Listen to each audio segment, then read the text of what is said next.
Welcome to Istanbul!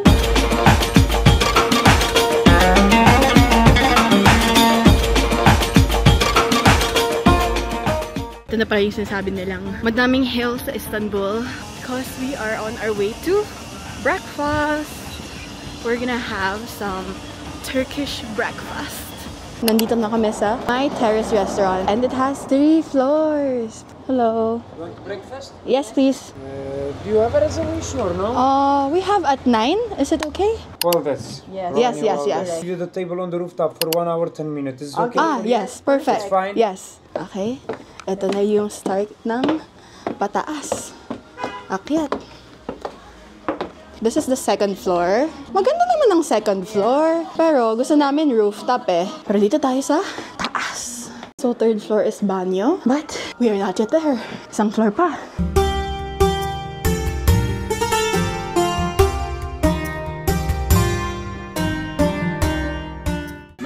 Hello.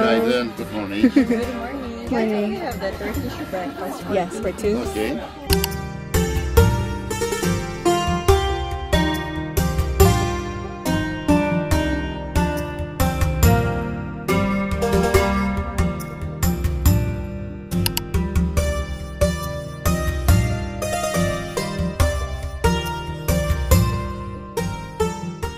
So this is our Turkish breakfast.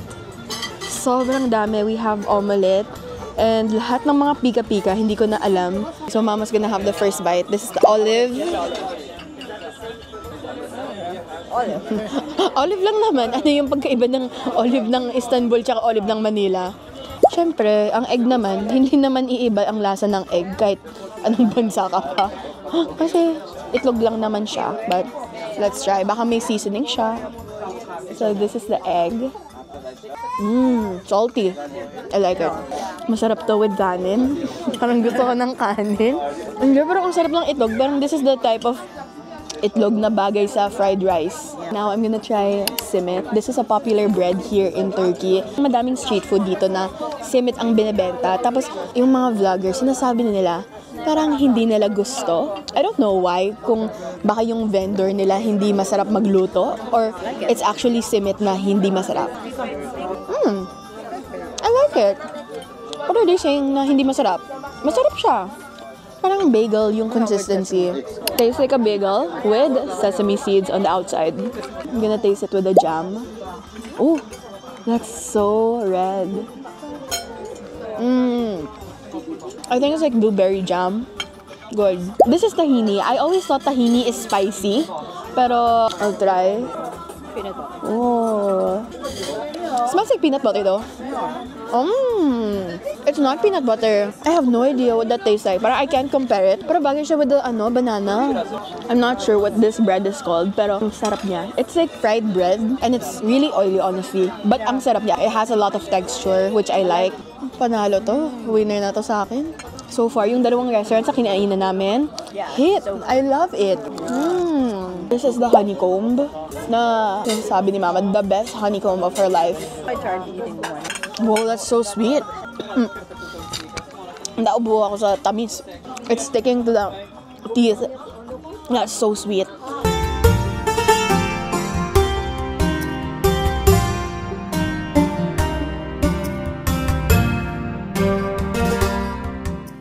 Dito sa Turkish breakfast, madami silang pika-pika.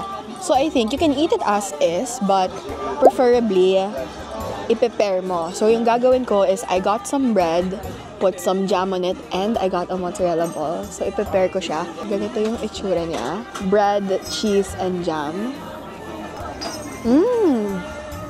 That's so much better. Because it's salty and sweet. That's the texture. Sarap. Good. Si Mama, inuubos na yung honey. You're supposed to finish this. Ang tamis-tamis talaga niyan, promise. Like, it's so sweet. I'll try what you did, but I'm gonna. What are you gonna pair it with? This one, the ball. So The ball? Yeah. Are you sure? Baka hindi yan masarap. Sayang yung honey mo pag hindi yan masarap. So this has the honey, the simit, and the mozzarella. Let us see. Bakit? Sige. Weird. Oh, nasayang yung honey mo dyan. Yung mga prutas nila, hindi daw ganun katamis. So, kahit skip nyo na yan kasi ang daming pagkain dito, you really won't get to finish everything kasi ang dami. Imagine, lahat na to is just good for 2. Hindi siya for 3 or 4. I would say yung star sa akin is the egg. Napaka-basic, pero egg yung nagustuhan ko kasi wala, comfort food ang egg sa akin eh. Tapos, nagustuhan ko din yung mga dip nila. This one, I really like the jam. So, this is the aftermath of our Turkish breakfast. Sobrang dami pang natira. Ang laki kasi ng serving nila dito. Kukunan na namin yung bill at magugulat kami kung magkano. So, let's guess the bill. Mama, guess the bill niya is 1.5 lira. me. My guess is 2,000 lira kasi feeling ko magpapamahal dito ang service charge. Kasi ang galing ng ano nila, magaling. In fairness, deserve naman nila kung mahal yun. Kasi ang babait ng staff dito. Very nice. So, yun, let's see. Thank you. 1,270 lang? Uy, that's so, pwede na.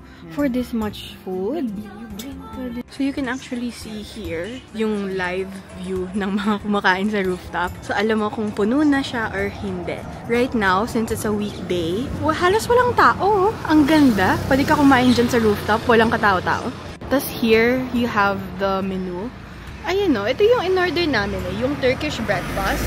Pero sabi niya, ask.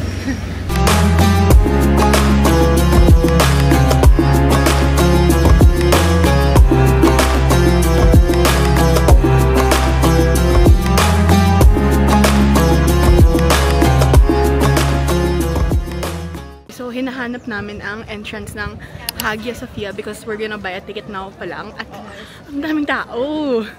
Wow. May pila kasi dito pero di namin alam kung ito. Ito nga yung bilihan ng tickets. Shucks, ang layo yung dulo. Okay, we're now waiting in line for Hagia Sophia. At napakainit. Kailangan mo nga ng scarf para pumasok kasi bawal ipakita yung buhok mo. Pero sinusuot na namin dito sa labas kasi yung araw ang init. It says, I think it's like around 18 degrees now. Pero feeling ko mga 25 dahil ang init, walang hangin. Tapos yung araw, ang sakit sa balat. Okay, we made it inside the Hagia Sophia. And by the entrance, you need to follow this path.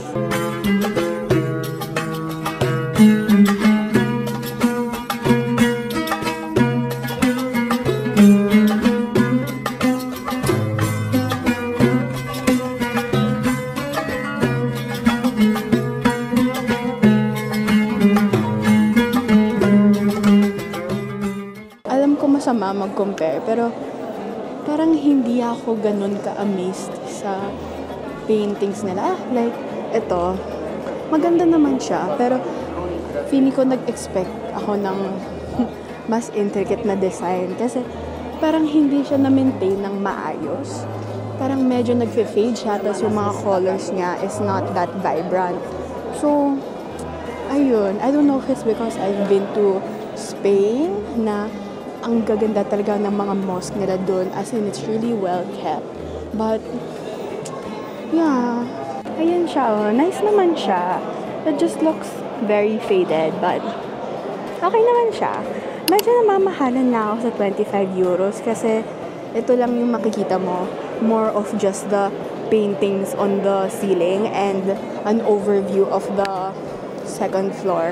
Tapos ito na kasi, tignan mo, wala pa akong 15 minutes dito. Pinapa-exit na ako. Ayan na yun.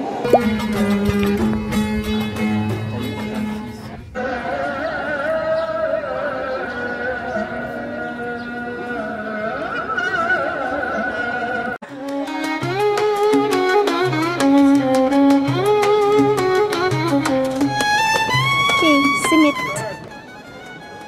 I like the bread. I like it. It's the same as kanina? What? Can I try? Yeah. Parang bagel nga to talaga. It's just a bagel with sesame seeds on the outside. Yun lang. So, 35 lira pala to. I think okay naman, no? Okay, For how big it is. Yeah. Like, we've had more expensive street food in other places. And the taste is not that bad. Just don't have really high expectations. Malamang hindi siya gourmet food, no? It's just parang a bagel. Since nasarapan kami sa first simit, the cream cheese simit, now we'd like to try the Nutella. The Nutella. Ano mas bagay? The cheese. Parang mas dry to. Sunog ata yung bread. Hindi masarap yung nakuha namin. Besides the ratio not being okay, masyadong konti yung chocolate niya. Parang sunog yung simit. Tignan mo kasi dark siya, no? Parang it looks so much darker than the first one that we got.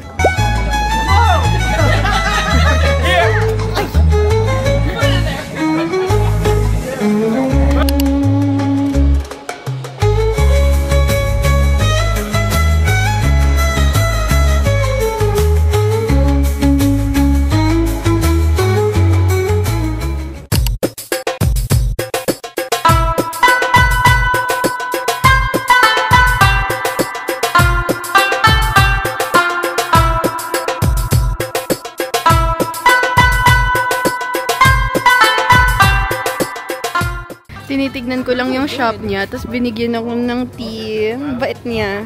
Ito ang mga Turkish snacks. Ito oh. Baklava. This one also. So for dinner, we're gonna eat here at Suzade. Oh my gosh. Ang daming tao ah. Napakadaming tao. Oh, that's so big. So the food is here. This is kebab. Oh. I actually found this restaurant on Reddit kasi sabi nila dito daw kumain ng authentic na kebab. Oh, ang laki. Ang laki. So I feel like you just need to wrap the entire thing sa loob nito. It's served in a stick. Tapos ilalagay ko lang dito, I guess. So this is my meat in the inside. Then I will wrap it like this. Parang masyadong madaming bread para sa meat na napakaliit. So I'll cut it. Baka ganito kaliit na lang. So ganito siya. Parang lechon siya actually. Hindi ko akalain na lamb pala to.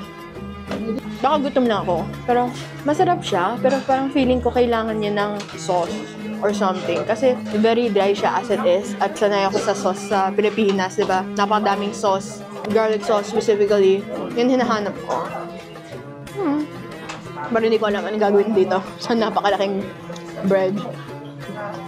Okay, now that I had a couple of bites, hindi na ako patay gutom. Parang masarap siya, pero wala siyang wow factor. So you think you're doing it for the sauce? Hindi sila nagsasauce dito eh. Yung mga ka-table namin dito, pinakain lang nila as is at mga lokal sila. So I guess dapat sila sundan. So big. Okay, honest review ng kinainan natin, which is Sezad Kebab. We got our first miss. I don't know, hindi siya masarap kasi wala siyang sauce. Ang boring niya. Imagine, yung menu niya is literal na yun lang. That's their only main dish. Tapos, the rest of their food is mga vegetable. So, ngayon, hindi ko siya i-recommend. I prefer the other food that we ate in. So now, we are just walking around Istanbul City at dumami na po yung mga tao as in nag-triple. Oh, see? Daming tao. It's giving New York, Times Square. Ang dami. Sobrang dami. Ay, hindi! It reminds me of Amsterdam. Ganito kagulo sa Amsterdam. Madaming naglalakad. Madaming nagsisigarilyo. So, itong Hafiz Mustafa is really known for their baklava. This is everywhere sa YouTube. Pag sinearch mo Istanbul, where to eat best baklava. Ganito siya. Wow! Ang dami nilang sweets. Pwede mo nga i-take home mo. Pwede itong pasalubong. Babalik kami next time. But this is how the place looks like. Oh! Ma, ito gusto mo! Honey! Wala. 2,000. Wag na lang pala. Tapos ganito kaliit lang, oh.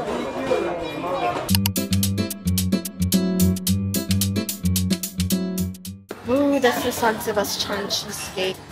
Dahil gutom pa kami, we are now at Viana Kavese, the really famous restaurant that's known for their San Sebastian cheesecake with chocolate drizzled on top. Saan na masarap? Kasi I think it's around 219 lira. Mahal siya. So dapat talaga masarap. Mama has her Turkish tea again. And I have my... There's a proper way to eat this. Iganon mo yung chocolate.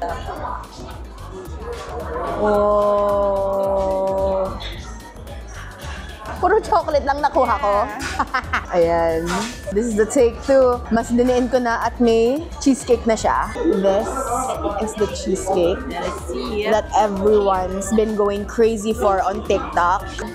I have to say, tama si TikTok on this. Cheesecake pa ba to? I know. Parang this is just cheese cream. Ang sarap niya. Tapos yung chocolate is very smooth. It's not too sweet. Parang Lindt chocolate siya. Yeah. Really good. Okay, now I get the hype. Gets ko na. Worth it siya. Kung magkano man to, worth it siya. Basta wag tataas ng 600 pesos. Ang sarap. This is one of the best cheesecakes I've ever had. And fun fact, ang San Sebastian is not even in Turkey. San Sebastian is located in Spain. So nakakatawa lang na naging viral ang cheesecake sa Turkey, Istanbul. Kahit hindi naman siya dito naka-base. Tip, this is not the one that's going crazy sa TikTok. Kasi may ibang branches pala si Viana Cavesi. This is the branch really near to our hotel. As in like 5-minute walk from our hotel. And we are located in Zeytinburnu. And okay siya kasi walang pila. I mean, puno yung restaurant pero may mga spaces pa rin. Hindi siya parang sa Galata, which is the really known location. Oh my God, sobrang puno. Yung pila, ang haba-haba. Tapos you need to wait for like 30 minutes daw just to stay there. Tapos, yung ayoko lang sa mga restaurants located near tourist attractions, nagmamadali sila. As in like, di ba, pagka-serve mo, dapat kainin mo na agad. Tapos, let's say, you just had your last bite, kukunin na nila yung dish. Kasi nagmamadali sila. Kasi syempre, may nakapila pa sa labas. So at least this one, sa restaurant na to, halos walang turista. In this whole neighborhood na nakita namin, parang kami lang yung turista dito. Kasi it's a very residential and office space area. Yun nga lang, malayo siya sa mga tourist spots. Pero okay na yun sa akin eh. Kasi maganda yung location. I feel very safe, which is important. Oh, 340 lang? Kano yung cheesecake? 280 lang. Hindi, mahal din yun ah. Mga 500 din.